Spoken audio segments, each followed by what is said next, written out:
राष्ट्रवादी शरद पवार पक्षाचे आमदार जितेंद्र आव्हाड यांच्या गाडीवर हल्ला झालेला आहे। पत्रकार परिषद आटपून ठाण्याच्या दिशेने जाताना हा हल्ला करण्यात आला। यावेळी काही जणांनी आव्हाडांच्या गाडीवर दगडफेक केली। काही दिवसांपूर्वी आव्हाड यांनी संभाजीराजेंवर टीका केली होती आणि त्यानंतर स्वराज्य संघटनेचे कार्यकर्ते आक्रमक झाले होते।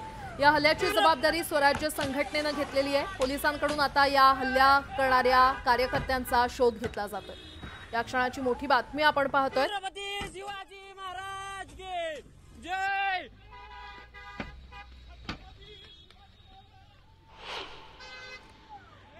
मुसलमानांच्या मतांच्या लालचेपायी त्या मुंबऱ्याचा पाकिस्तान करणाऱ्या जितेंद्र आव्हाडनं आमचे मार्गदर्शक, आमच्या पक्षाचे पक्षप्रमुख, स्वराज्य पक्षाचे पक्षप्रमुख छत्रपती संभाजीराजेंविषयी बेताल वक्तव्य केलं होतं, अरेरावीची भाषा केली होती। आमच्या पदाधिकाऱ्यांनी या जेतुद्दीनला मुंबईमध्ये फटकावण्याचा प्रयत्न केलेला आहे, त्याची गाडी फोडलेली आहे आणि हा जितुद्दीन ढुंगणाला पाय लावून पळालेला आहे। त्या जितुद्दीननी जर त्याच्यात दम होता तर थांबायचं होतं त्या ठिकाणी। जितुद्दीनला आमचं सांगणं आहे, महापुरुषांविषयी तू बोलू नकोस, महाराष्ट्राचं जनजीवन विस्कळीत करू नकोस।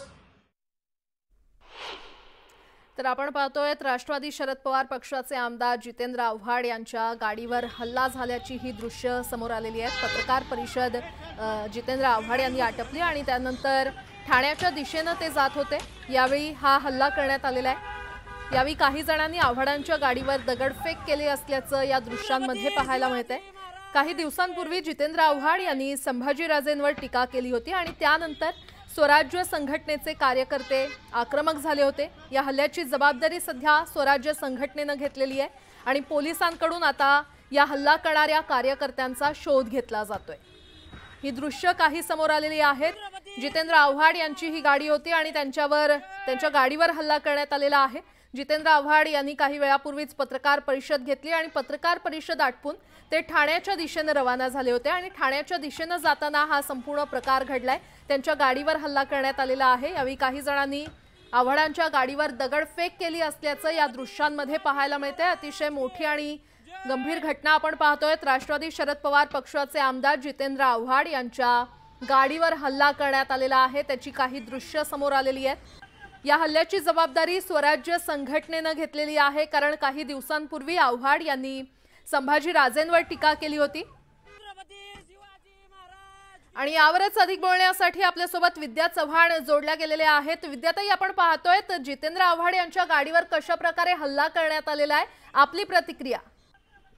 आता हल्ल्याची ही नवीन परंपरा महाराष्ट्रात सुरू झालेली आहे आणि संभाजीराजे त्याच्यात आघाडीवरती आहे। याचं जास्ती वाईट वाटतं की त्यांनी विशाळगडावरती सुद्धा अशा प्रकारे अनेक कार्यकर्ते घेऊन गेले होते आणि तिथे जे सगळे आपण बघितलं ते वातावरण खूप खराब झालं होतं। परवा यांच्या गाडीवर पण कोण आपले अमोल मिटकरींच्या गाडीवर हल्ले झाले आणि आज पुन्हा आव्हाडांच्या गाडीवर हल्ले झाले।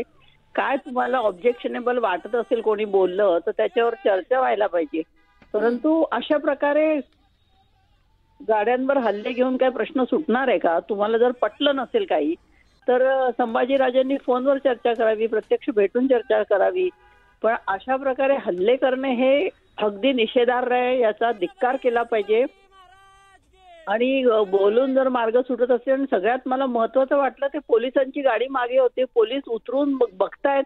पोलीस बघायची भूमिका कशी काय घेऊ शकतात? पोलिसांनी ताबडतोब ते 3-4 जणच होते, त्यांना पकडायला पाहिजे होतं, पण पोलिसांनी काहीच केलेलं नाहीये।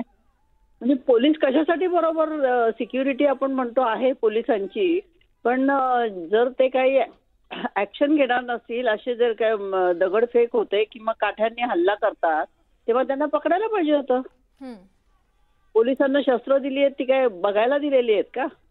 वापर करा त्याचा, हवेत गोळीबार करा, काहीतरी करा, पण काहीच करत नाही पोलीस, नुसती बघायची भूमिका घेतात, हे बरोबर नाहीये। आणि गृह खात्याला याचा जाब विचारला पाहिजे की महाराष्ट्रामध्ये हा अनागोंदी कारभार चाललेला आहे, याच्यावर कडक कारवाई झाली पाहिजे या लोकांवरती। आणि संभाजीराजांनी जे मागे विशाळगडावरती जे एवढे लोक घेऊन गेले होते आणि त्याच्यानंतर गडाच्या पायथ्याशी असलेल्या 2-3 किलोमीटरवरचं गाव जिथे मुस्लिमांची वस्ती होती, तिथे सगळे घरं उद्ध्वस्त करण्यात आले होते। म्हणजे छत्रपती संभाजीराजांनी हा विचार केला पाहिजे, शिवाजी महाराजांचं महाराष्ट्रामध्ये, पुरोगामी महाराष्ट्रामध्ये काय चाललेलं आहे? तुम्हाला कोणाचे विचार पटले नसतील तर तुम्ही चर्चा करा, बोला, परंतु अशा प्रकारे हल्ले करणं हे बरोबर नाहीये. याचं उत्तर खरं तर संभाजीराजांनी दिलं पाहिजे. बरोबर.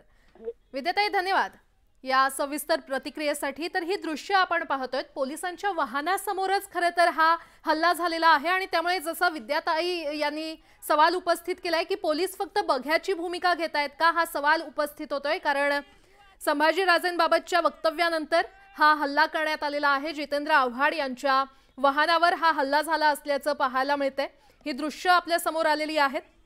राष्ट्रवादी शरद पवार पक्षाचे आमदार जितेंद्र आव्हाड यांच्या गाडीवर हा हल्ला करण्यात आलेला आहे. जितेंद्र आव्हाड यांनी काही वेळापूर्वी पत्रकार परिषद घेतली आणि त्यानंतर ते पत्रकार परिषद आटपून ठाण्याच्या दिशेने जात होते, रवाना झाले होते आणि त्यावेळीच हा हल्ला करण्यात आलाय.